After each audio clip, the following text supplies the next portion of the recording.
Thanks for tuning in to the Medevac podcast, powered by the Robert Irvine Foundation, whose mission is to support and strengthen the physical and mental well-being of our nation's heroes and their families. I'm one of your hosts, David Reid. And I'm your other host, Christian Meyers. Thank you very much for joining us today on the Medevac podcast. If you're new here, there's a price for the show. You have to share it with a friend or family member if you get something out of today's episode. And let me tell you, you're going to get something out of this one. Our guest today is James Botschon. He is a former naval corpsman, spent 4 years in the Navy, putting Marines back together, and now he is a travel nurse in the DFW area. So welcome, James. Thanks for joining us. Thanks for being on today. Yeah. It's great. It's fantastic. How do you feel? Ready? Sure. Ready as ever. So let's dive right into kind of what got it all started. Like, what inspired you to join the military? Was it family? It was a little bit mix of family, but also I got tired of going to school. Yeah. So, I mean... That's a big common one we get all the time. Yep. Yeah. I mean, when I joined, I was getting my associates done, and then I was like, you know what? 20 credit hours a week. I was like, I was burnt out. Sure. So my dad was prior Navy, grandfather was Air Force, uncle was Army. And I was like, well, I joined because I wanted to do something more than just going to school and just working a dead job. Yeah, absolutely. So I still wanted to do something in medical, but didn't know what. Is that what you were going to school for? Yeah. Okay. It was pretty much like, it was my basics, but it was like medical sciences and all that. Okay. So. Had you just graduated high school and this was your first semester, or did you work before then? Or I worked before then, several odd jobs. So worked in a coffee shop, then also worked in a pharmacy. I mean, you name it. I even worked in a lumberyard at one point. So, Lumberjack. Is that where those massive arms come from? No, that was just pretty much working on a farm because I grew up in East Texas. So, I mean, throwing bales of hay and just learn how to work. Makes enough sense. And I'm sure that translates really well into military career. Yeah, sure did. Yeah. So you felt like you were spinning your wheels a little bit and you decided to take the plunge and join the Navy. Yeah, I decided to take the plunge. And it's funny, it's like I was going to join right out of high school, but my dad was the one that told me to get some college first. Figure out if I still wanted to do it, then to do it. Okay. Because he joined when he was 17, had my grandmother sign for him. And he was a CB. Okay. So, I mean, he had plenty of stories to tell too. Oh, yeah. I didn't join the Navy because of him, but I joined because out of going to the different recruiting offices, it was like, okay, who's willing to give me the best opportunity? Yeah, absolutely. And it was funny was I knew I didn't want to be a Marine because I didn't want to be 0311 infantry. But then again, it's like, okay, I still think I want to do medical. So I was like, okay, well, who has what? Looked at Army. Army wasn't there. I was like, okay, nobody around Army. And then I talked to Air Force. Air Force showed up late to our house. I mean, the guy was hungover, had shades on, and then he was talking about he had 2 baby mamas and all this other stuff. I mean, he was like trying to act like he was cool. Class action recruiter, huh? So I was just like, okay, well, it looks like you don't really know what you're doing. So, but when I finally got to Navy, one of the recruiters, I mean, he sat me down and told me exactly what I wanted to hear. And he was like, look, I'm not going to bullcrap you. He's like, this is what we have. And he's like, if you want me medical, we have corpsman. Yeah. And I started off as a quad zero, just basic. And then halfway through, they were like, oh, you can do this, this, and this, and this. And it's like, oh, I could do more advanced training? Sure. And that's how I got into 84 or 04. Okay. So... yeah. So what you joined in 2010, you said, right? Okay, so you go to basic training, you make it through that, and then off to corpsman school. Yep. Okay, what's that like for you? Are you thriving? Are you enjoying it? Are you struggling? It was almost like at least A school, corpsman A school was because it was down at Fort Sam Houston when they did the sequestration and put everything together. It was almost like college again. I mean, kid you not, we were in our barracks, which were just glorified like freight containers that were all put together. Yeah. I mean, you wake up at a certain time, you had your DI there to drill you and made sure you did your PT and everything, and then you would sit in a classroom for 6 hours for a week. I mean, like the whole week, every day almost, except for on weekends. And then testing on Fridays. Yep. Every time. And it was just like, what the heck? Like I tried to get out of college to, it was like right back into it. Yeah. So did you enjoy what you were learning? I mean, it was a lot more advanced. Sure. Yeah. I mean, the whole unofficial model for corpsman was like see one, do one, teach one. So it was that mindset. You know, we watched Death by PowerPoint, looking at all the slides on how to do stuff, and it was like right after, all right, well, now we're going to go do it. Oh, okay.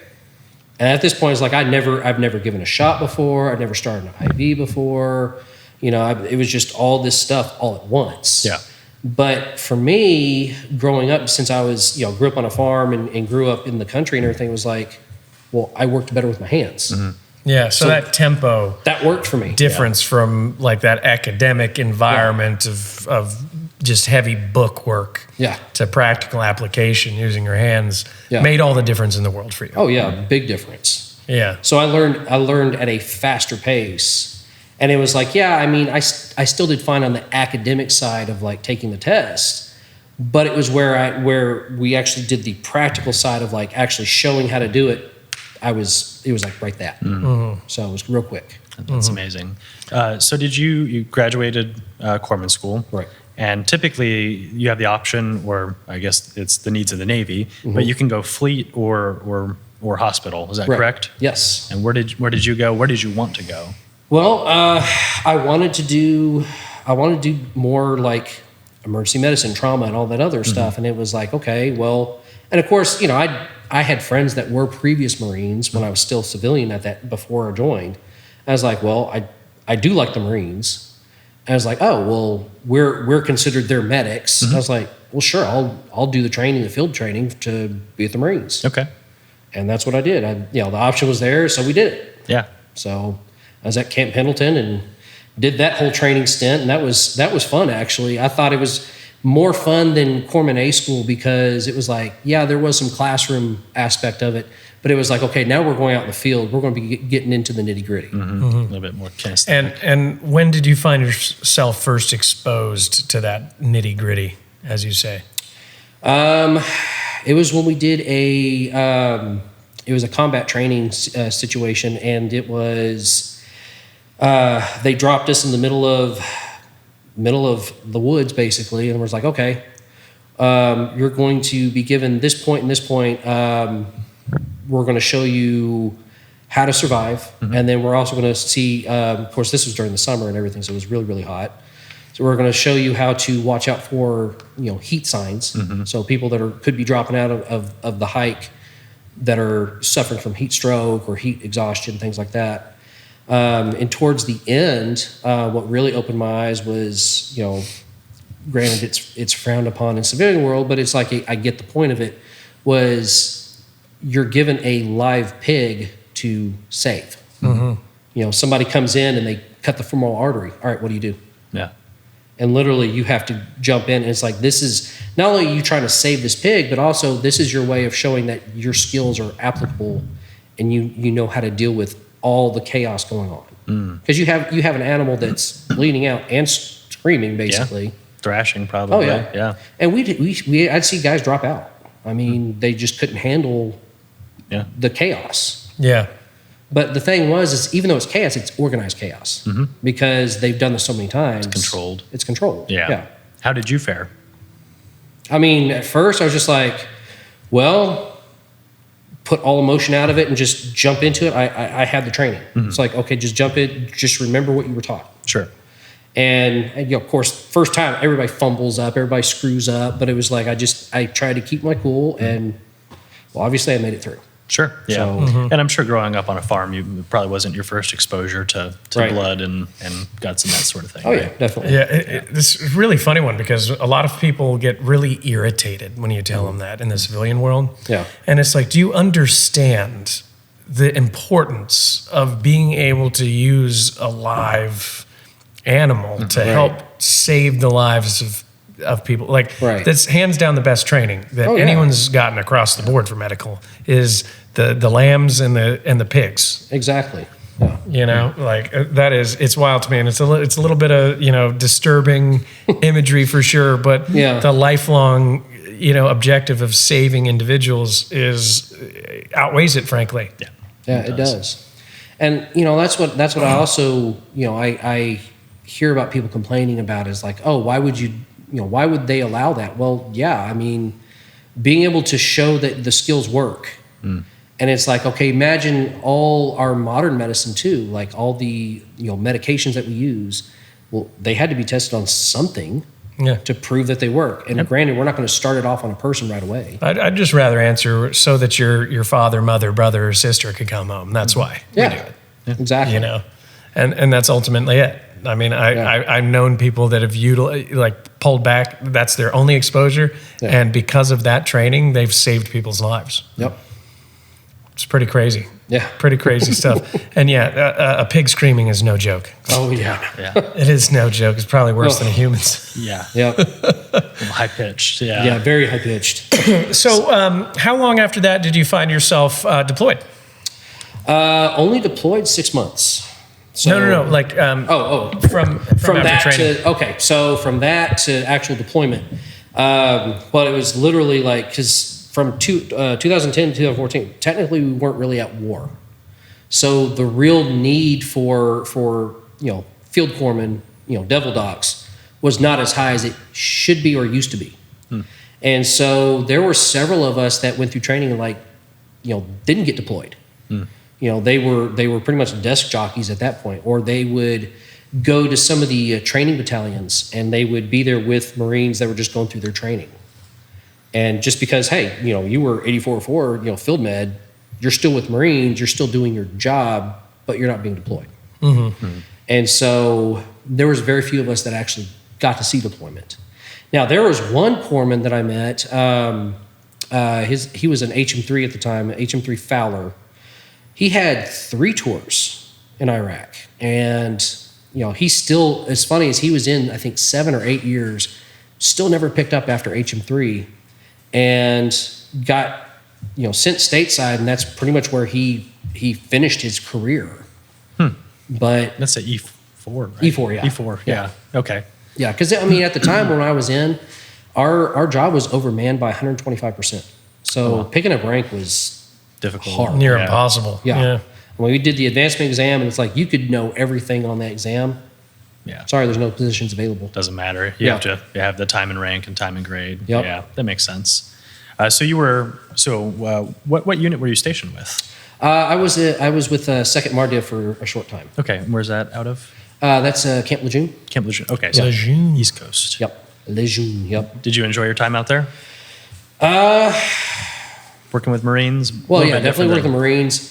It's funny is because if you've met with any Marines, they have a different mindset on things. Oh, they do. But I love them. Yeah. It's like there is always an easier solution, but they still choose the harder solution. And dealing with all the junior enlisted and some of the NCOs, it was like I had no issues with them. It was always the seniors that were the problem. Okay. Or at least some of the commissioned officers. They were straight out of OCS, they had no time and experience. Chip on their shoulder. Yeah. It's pretty commonplace. That is very commonplace. Yeah. You think that echoes with every story. Yeah. Especially with Marines and infantry units specifically. It's what are you even here for? Yeah. Why are you here? Yep. So you end up deploying to Afghanistan. Right. And what year did you deploy?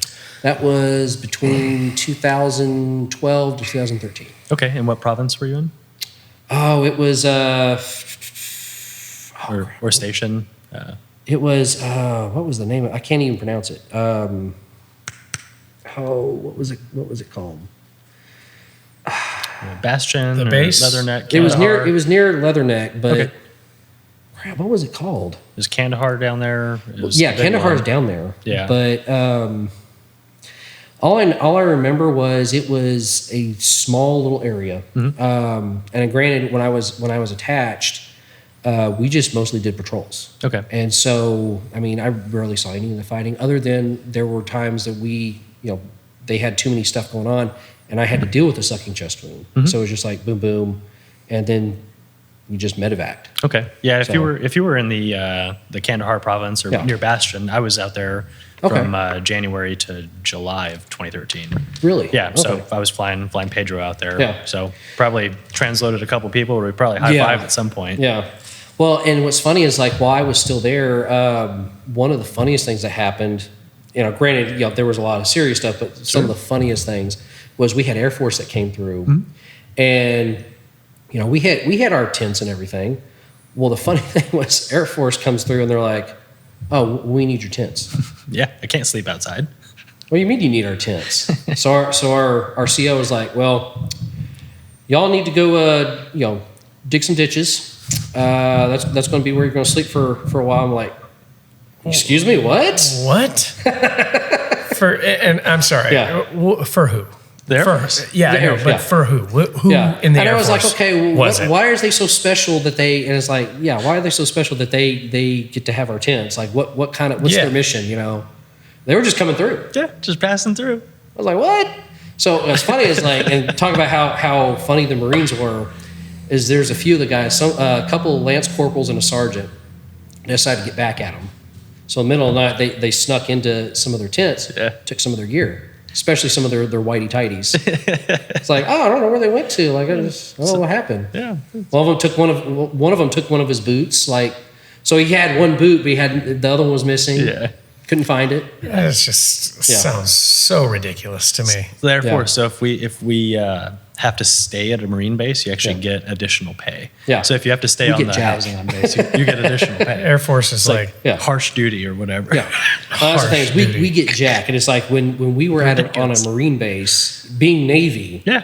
We stay with the Marines in their barracks, but we get nothing extra. Like no extra pay, nothing. Like, so silly. Oh well, no, that's your job. But I'm Navy, and this is different. Yeah, but you're with the Marines though. Yeah, you got to suck it up. Yeah, that was their excuse. Oh yeah. Well, I probably would have gave him shit too. Maybe put a fire extinguisher through the vents. Little fart bomb on the AC unit. Just fills it up. Yeah, just right Fills on the it AC up. unit. Yeah. Well, you can say you can remember field days doing all that and stuff, and it's like being in Marine barracks.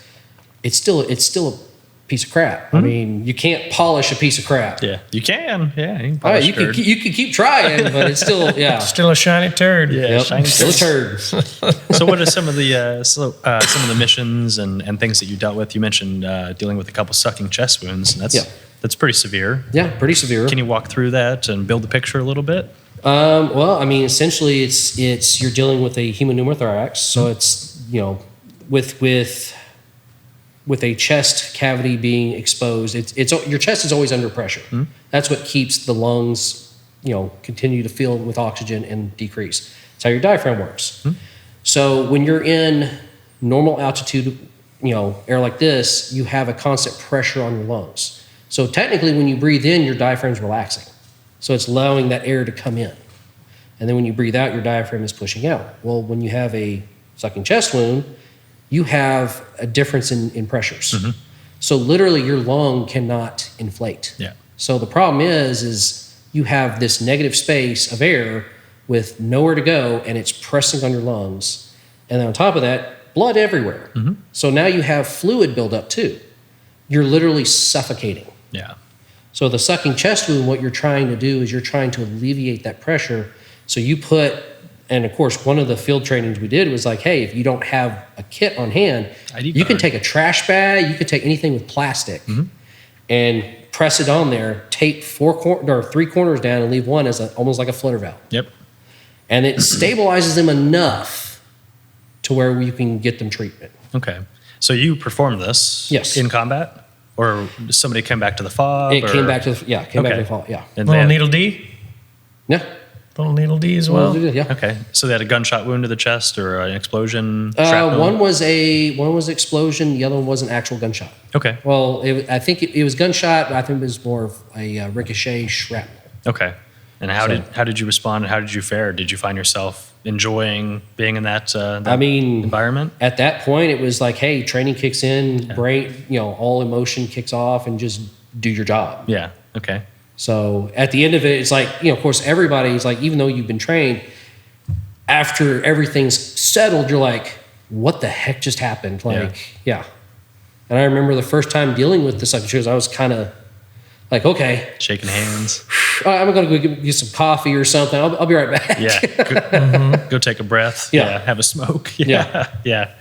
Well, so how was the rest of your deployment? You were there for 6 months, and while I was there, it was incredibly busy. Yeah, it was incredibly busy, but for at least for me, didn't have that much action after that. Okay. I mean, it was I wouldn't say it was quiet, but when we would go on patrols, it was always stupidity that caused issues. Okay. So people, guys being stupid, especially when you're bored or you're just there on fire watch. Okay. Yeah. Do you have any stories to recount from that? I do actually. There was being with Marines. Fun things happen. Yeah. Sometimes. 0311. There was a Marine captain. 03. He. I don't know what his issue was, but I guess for him being on this deployment, he thought he was, the big dog. And so there was one other corpsman other than me. And then, of course, we didn't have an actual medical doctor or anybody like that in our battalion. But we actually had, he was I think he was like a dental officer. Okay. Perfect. Yeah. Very qualified. Strong I was just like, okay. But because he was a doctor, he was an officer, he was the one that signed off on like the morphine and everything else that we checked out in our med kits. So it's funny, is like between me and this other doc, like we would rotate, go out and everything. Well, this officer didn't bother me as much, but it really irritated the other corpsman because anytime they went on patrol, he would go on patrol with them sometimes, and he would complain about the stupidest stuff, like, oh, my foot hurts, blah blah blah. Like he'd always ask for something from us. We're like, okay, dude, you don't need anything. Like, here's some vitamin M, here's some water, go sleep it off, basically. Well, he irritated this one corpsman so much that there was one time. And of course, I wasn't there, but I overheard what happened later on. But he called him out in front of everybody. And he told him, if they came under fire and he got shot, he said, I would rather give the morphine to one of those wild dogs and watch it chew its own butt off and see you bleed out. It's rough. It's rough. Yeah. It's a good way to get some NJP, huh? Oh, yeah. Yeah. But I think the captain got the idea. He was like, okay, I need to shut up. Yeah. Yeah. Also, you're a captain, man. Stop complaining so much. You're making yourself look you're terrible. Leadership. I mean, come on. You're the leader. Yeah. At that point, you're like, dude, you're not proving everybody anything. Like you're supposed to be leadership. You're supposed to be the one in charge and showing everybody how things are supposed to be done and being professional. Sure. And just for some reason, he had that issue. So such is life sometimes. So that was a 6-month-long deployment for you. Yeah. And then what did the rest of your career look like? Did you wrap it up after that, or? Well, I wanted to do more, but problem was there wasn't much. I mean, of course, everybody else, other higher-ranking people got to choose their billets and everything. So, excuse me. But for me, when I did my wish list for my next stations, I didn't really get to choose. I got sent stateside for a while, and then I went to Japan for a short period, so Sasebo, and that was nice. Yeah. I mean, the only action I saw was at the naval base. You overlook the port, and here comes the ships coming back from their 6-month tours, and I'm treating Marines and sailors from getting in bar fights. Yeah. A little bit different at that point. So, yeah. Or the typical STD panels. Sure. So, yeah. That too. Makes sense. And that's prevalent, right? Oh, yeah. Stopping in different ports. Yep. Well, sailors and Marines, what can you do? So you decided to PCS out of the military. Yep. And what was next for you? How was that transitional period for you as far as diving back into civilian life? Well, at that point, it was like you've been in long enough. It's like, okay, you have to relearn to be a civilian. And you'd think it'd be easy, like, oh, I get to do my own stuff. I get to be my own boss. But literally, you have no idea what to do. Because you have all the responsibility. Oh, yeah. Everything's back on you again. Yep. Like, you're in charge of yourself. Like, good luck. Yeah. And it's funny is obviously... Accountability. Yeah, That's the biggest one. Yeah. Is all of a sudden you go from just being in your ass every single morning, every single minute, every single hour, to no one cares about me anymore. Yep. It's true. Why do I have to show up for muster? What? Yeah. Mustard. Yeah. Sorry, I'm an Army guy. Gotcha. Yeah, but they have TAPS class, for transitioning to civilian. That still didn't teach me anything. Yeah. Like, how long was that for you? That was how long? Yeah, like 2 days, 3 days. I think it was it was about 4 or 5 days. Okay. And it was funny because the chief at the time, because I got out in Quantico, but my chief at the time, he was just like, hey, you need to do this, and I was like, okay. He's like, oh, business casual too. You have to wear business casual. I'm like, the hell is business casual? I'm like, so I just show up in a tuxedo shirt. I show up literally just in a t-shirt and some jeans. He's like, that's not business casual. This is fairly casual to me. Yeah, I was like, oh, yeah. You said casual. And I'm here for business. Yeah. I'm looking casual here for business. That's exactly. But they tried to teach you how to write a resume. They tried to teach you how to find a job. What you could use your skills for. Don't overplay it, brother. Yeah. Like, don't overplay it. It's pretty quick. It was quick. Yeah, that's what I said. They tried to teach you. Yeah, don't. But it was literally, and it was a government employee. Like he was a civilian. Yeah, and I'm like, I don't know what you're talking about. Like, the resume training was just awful. I know. And that was the primary objective of that. Let's teach you how to make a resume.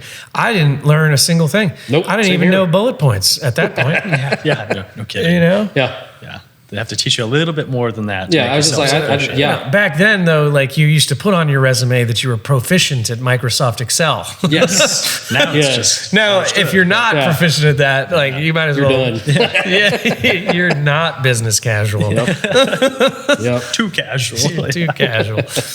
Yeah. So small amount of training, no accountability. Yeah. And then how do you find your headspace as well? Like, one of the things how I found my headspace was I'd go to the gym. yeah. It helped me think. Mm-hmm. Because I was used to, I'm used to working with my hands. So when I'm doing something, I'm still thinking. Mm-hmm. And so trying to find my headspace of trying to wrap my head of being civilian, it was like, well, this is what I know. How can I still use that? Mm-hmm. And so granted, I was medical. So I was like, okay, what can I do medical civilian wise that I can get my, have licenses or certifications, whatever it needs. And it's funny is because for almost every corpsman that gets out, no matter what their specialty was, they literally don't have anything civilian wise for you. Or you have to really, really, really fight to prove that you know what you're doing. You can't walk right into an EMT or paramedic position? No. Yeah, they wouldn't allow that. And granted, at Corpsman A School at Fort Sam, we were training along with Air Force and Army. Mm-hmm. But it was funny is we were doing the same training, but they were able to get their EMT or paramedic. Yeah, so corpsman worked a little bit different. Yeah. It's interesting. Interesting, yeah. I wonder if they've changed that since. Well, from what I've heard, and granted for me, fortunate enough, I was able to challenge the Board of Nursing to get my license on top of going back to school. Okay. Because of all the experience that I had. And I had letters of recommendation and everything else I had to get from service members that I knew and stuff to help me out. But at least in California, from what I heard, most corpsmen that are just getting out now, they can actually challenge the board for at least for their LVN. But only California. Okay. Haven't heard anything about Texas, haven't heard about Oklahoma, anything else. So maybe that'll start to expand. Or I'm hoping to. Because, the thing about, for us corpsmen, if you were more than a quad zero basic corpsman, you had a lot of skills. Absolutely. You learn stuff that not even most nurses know how to do. And what's funny is when I switched to civilian, I was practicing, being a nurse. I know how to do vasectomies. I know how to do, advanced procedures, dealing with sucking chest wounds, dealing with all this trauma stuff. Mm-hmm. And it's like some of these nurses, like they may or may not know how to do some of those, but with their license, they're not supposed to or not able to. Okay. And so it was funny is because I'm like, well, how do you not know how to do this? Because my mindset was like, okay, well, we were taught this, you should be able to do it.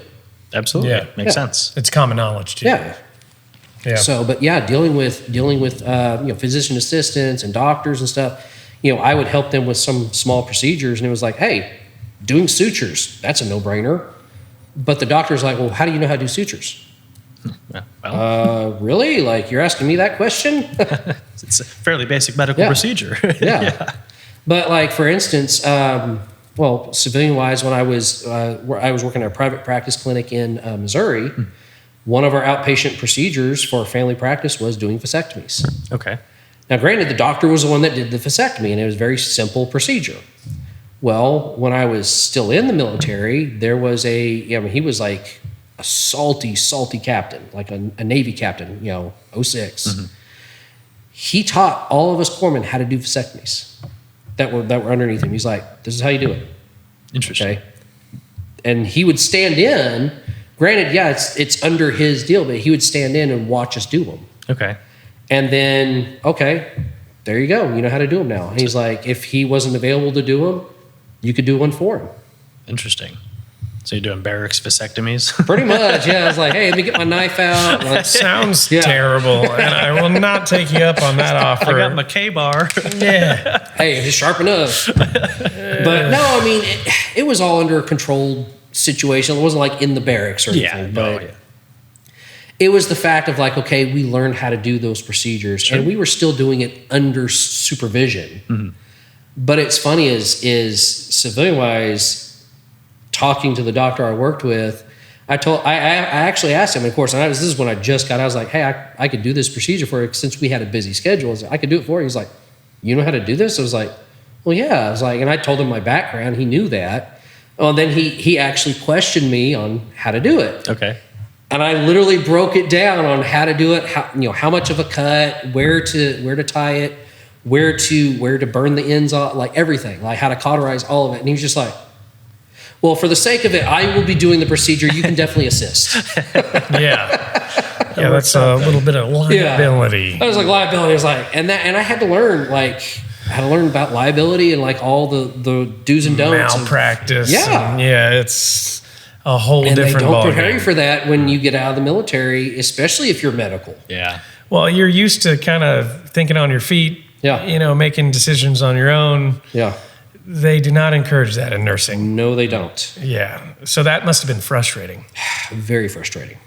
Yeah. Which is why when I continued with my nursing, I started learning how to get the licenses I needed to do the procedures. Okay.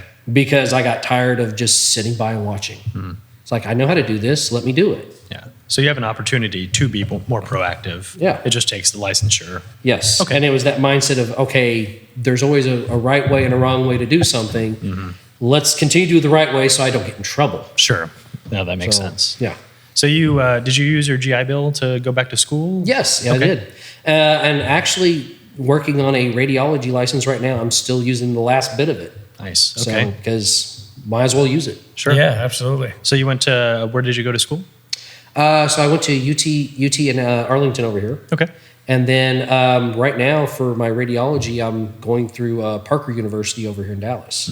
All right. And they have a pretty good radiology program. And I got 7 months left. What's the interconnectivity? Like, so usually you have the radiologist who specifically does that. Right. How does that tie into your nursing background? So it depends on where and what you want to do in the medical field. Mm-hmm. So if you still want to do procedures or you want to do advanced procedures, you can still be a nurse, but you may or may not be able to help with certain procedures because it involves radiation or it involves special, nuclear medicine, things like that.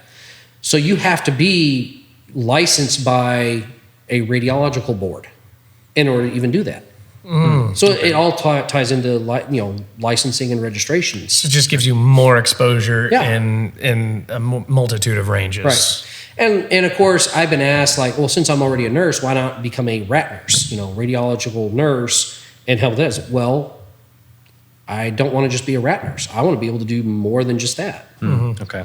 So, for instance, with radiology, if you just get your basic X-ray tech, there's so many different avenues out of that because you have your license as a registered tech. Mm-hmm. You could also do interventional radiology, do cardiac cath cases, do lithotripsy, dealing with kidney stones. Okay. And even then, you could go into CT, MRI, all the other advanced imaging, and then branch into sonography or even nuclear medicine, which is another field of its own that's already started to branch off. Sure. And nuclear medicine is quite a growing field as well. So I would love for you to kind of dive into that a little bit as well. Yeah. Well, with nuclear medicine, what's really cool is we have the ability to use radiation to heal rather than just do imaging or kill off cancer. Sure. Mm-hmm. So with radiation, you can actually target certain cells in the body and not touch anything else. They call them radionuclides, which basically they take a certain type of radiation, whether it's an alpha, gamma, or beta radiation, and they attach it to a chemical component that's with some kind of medication, and that is engineered to go specifically to a certain part of the body. Okay. So for instance, let's say you have bone cancer. Well, they have a radionuclide tied to a medication that goes specifically to your bones. Mm-hmm. So when they put you underneath they call it a gamma camera or a PET scan CT, your bones will light up like a Christmas tree while everything else doesn't get touched. Interesting. So it'll actually show where the cancer tumors are. Yeah, and they can do targeted medicine from there. And it's the same thing with nuclear medicine for thyroid problems too. Okay. So people that have hyperthyroidism, their thyroid's running amok, they just can't cool it down. Sometimes the doctor will tell them, all right, we're going to go through nuclear medicine. We'll see what the radiologist or nuclear medicine, radiologist will say. And they may dose that thyroid with radiation to basically ablate or kill off a portion of it so that it starts working normal. Yeah, so it's not hyperactive anymore. Exactly. Oh, that makes sense. So what's really cool was one of the things I saw from nuclear medicine was they literally give you iodine. So iodine that's been irradiated in a pill form, and you swallow it. Well, with beta radiation, it doesn't hurt you if it's outside of the body because, and there was like a whole bunch of technical explanations from what I remembered, but basically the only way beta radiation can hurt you is if you actually ingest it. Okay. Because it penetrates the cells on the inside, but your skin acts as a barrier. So iodine is naturally absorbed by your thyroid. So, ionized salt is what goes to your thyroid. Your thyroid absorbs all that. Well, that's what they realize. If they irradiate iodine, it goes straight to the thyroid and touches nothing else. So that's how they treat hyperthyroidism or certain thyroid disorders. Interesting. What are some other crazy, cool, new technologies or medical procedures that you see coming out or even potentially coming out in the near future? I mean, now we have the implementation of AI on medical devices. Oh, yeah, definitely. So I'd love to see kind of what the future is looking like in the medical. Well, one of the things I've seen, and I've seen in person and also seen through some of the research that they provide for a lot of the nurses and doctors has been all these surgical robots. Literally they can peel a grape. These robots have the different arms, can peel a grape to the finest spot, do micro sutures, put it all back together like nothing happened. So minimally invasive that you're like, man, not even a surgeon can do that. Yeah. And then one of the other deals for, let's say, interventional radiology I've seen, it's still experimental, is most cases when you get a blockage in an artery around your heart, usually they do a stent or a catheter. So essentially it's like a balloon that has a wire mesh on it. They'll go in through the femoral artery all the way up, and then they'll find that blockage. They will balloon or basically cause that catheter to push out that wire mesh and push that plaque or blockage against the arterial walls, and then basically cause free blood flow again. Well, what they've started to do now, at least from some of the experimental stuff that I've seen, is literally how I see it is a roto-rooter for your plumbing. They start off with a catheter, but it has a secondary piece that goes through that acts as like a drill that scrapes It's like a off all bore. the plaque. Yeah. Like So a they rifle drill it bore. all off Toilet while it's brush. blocked off. Yeah. And then they come in with suction and suck all that out. Wow. So they get rid of the plaque completely. Nice. So no more stents. You Yeah. just completely clear it Now, out. granted, it's still experimental from what I've seen, because I don't see very many of that happening. Yeah. But it's going to be a newer procedure that I can see being more efficient than just putting in a stent. I mean, yeah, that completely resets everything. Yeah. Because stents still Yeah. fail after a certain amount of time. Oh, You're yeah, of still course. accumulating plaque and all the buildup. Well, so with you're going to school for radiology now. You Right. said you wrapped that up in about 7 months. Yeah. What are some of the new procedures or the new portions of medicine that you're most excited to get into? Definitely the dynamic X-rays. Okay. So with that, normal X-rays, you have to hold still, you take a picture depending on positioning. Dynamic X-rays is literally you are standing there for your X-ray, but you can move that joint and watch it under an X-ray move just to see how the joint works. So it's very fascinating. And comparatively, when it comes to a standard X-ray versus a dynamic X-ray, it's very little difference in radiation. Okay. So literally it's like, like a sci-fi movie. Yeah. You're seeing somebody's bones and joints moving underneath radiation. So, I mean, that could have a lot of practical application for physical therapy. Oh, yeah. For finding impingements, for looking at gait analysis for Right. athletes. I mean, that Yeah. sounds like Total Recall. Remember that movie? Yes, yeah. Yeah, very cool stuff, yeah. At the airports here in a minute. They weren't far off from it, yeah. Yes. Yep. But I mean, yeah, with dynamic X-ray and all that, I mean, radiologists can still miss stuff, Absolutely. Doctors are not infallible. I mean, everybody makes mistakes. Yeah. But with that advancement of technology and medicine, I mean, it's harder to screw up. Like you can see where there's an impingement, or you can see where you could actually have like a small microfracture, Like, Yeah. hey, my arm's been hurting for forever. Like it's still bothering me. Well, we didn't see anything under your X-ray. Well, with the dynamic one, you could actually possibly see it. Yeah. Start to move around, Yeah. get different angles. That's going to help tremendously for rotator cuffs, hips. Oh, yeah. My God, Yeah. knees, the joints in general. Yeah. Everything. We know that the medical field is ever changing and continuing education is pertinent. So I'm not going to say where do you see yourself ending up, but where is a goal for you to be at? What qualifications do you want to get under your belt in addition to radiology in the next few years? Well, I would say that I would still like to have autonomy like I did in the military. I mean, I still love the Nurse medical practitioner. field. I wouldn't say nurse practitioner. Nothing against nurse practitioners. Yeah. But one of the things I was told one time was when you talk to, the regular community and the medical community, when you hear it's a nurse practitioner, they're not taken as seriously compared to a doctor or a PA. Well, exactly. Yeah. I mean, as far as the nursing Yeah. field, this is Nursing probably field, yeah. as autonomous as you can get. As you can get. Yeah. Yeah. So for me, I would probably autonomy wise, I'd probably go the PA route. Okay. Oh, so you would, so you're thinking that maybe you would change career fields, essentially. Okay. And it's like, part of me is like, especially in the military, I had that mindset of jack of all trades, master of none. Mm-hmm. That's kind of how I've been in the medical field as a civilian. Yeah. You're afforded that So- luxury. You can bounce around at different Yeah. jobs and still. Yeah. And it's like, I always loved learning new stuff. Yeah.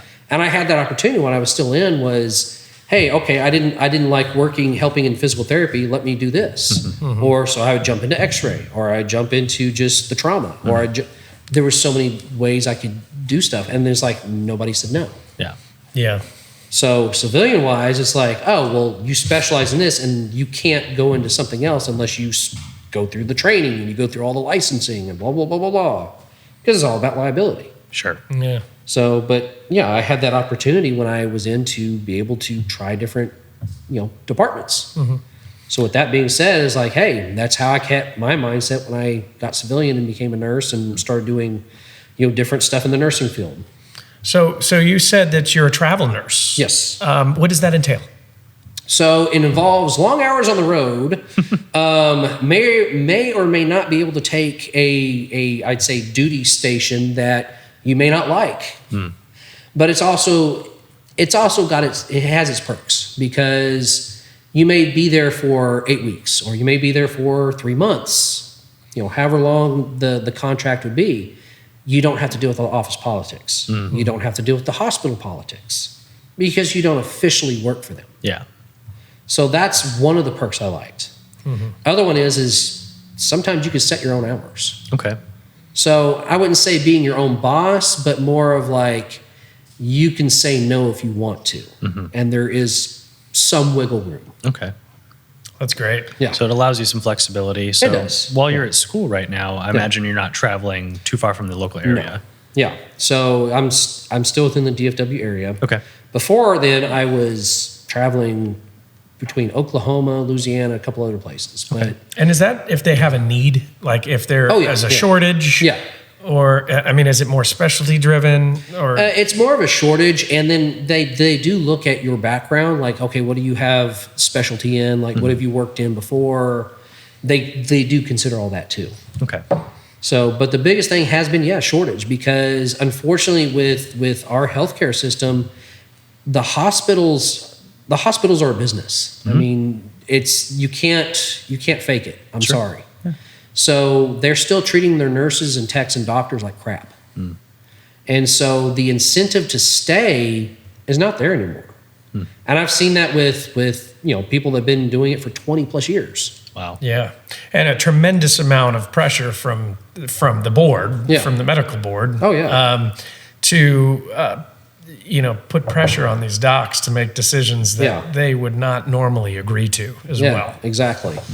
And we saw that during COVID. Yeah. Yeah, and that's the problem. So, but if you get enough people to stand up and say, okay, back off, we're going to decide what to do with this, it'll change. It's Goldfeind's statement about putting the power back into squadron command. Yep. True. Yeah.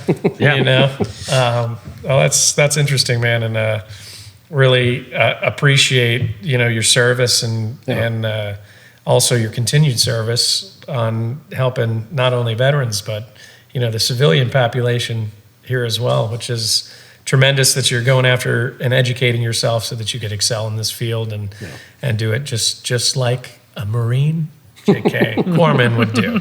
Hey, it doesn't offend me if he called me a Marine too, because hey, I was with him. It's most corpsmen that I talk to, they go, "I'm Navy/Marine." Yeah. That's fair. It's fair. It's fair. I was both. Yeah. You guys earned It's fair. it. Everybody loves medics at the end of the day. So Yeah, of course. We're the best friends. Especially when you're drunk and you need that IV. Absolutely. Yeah. Especially if you get blown up. Or that too. Yeah. Yep. Well, James, thank you very much for joining us today. It was a real pleasure getting to know you and hearing your story. Yeah. We really appreciate you opening up. Where can we find you? Where can people, if you like to have people reach out to you, or if they want to get in touch with you? Well, is there a good place for that? I'm on Instagram. Yeah, I'm on Instagram. I granted it's mostly for my bodybuilding, but Devil Doc Fitness. They'll want to check that out. Yeah. Nice. So I haven't competed in a year because I've been busy with schoolwork and everything else, but yeah, that's where most people can reach me if they want to. Perfect. So. Well, we'll include that in the bio, and thanks for joining us. Thanks very much. This has been the Medevac podcast, ladies and gentlemen. Thank you for watching. Be sure to interact with the video somehow. We would do the same for you. We'll see you guys next week. Until next time. Bye.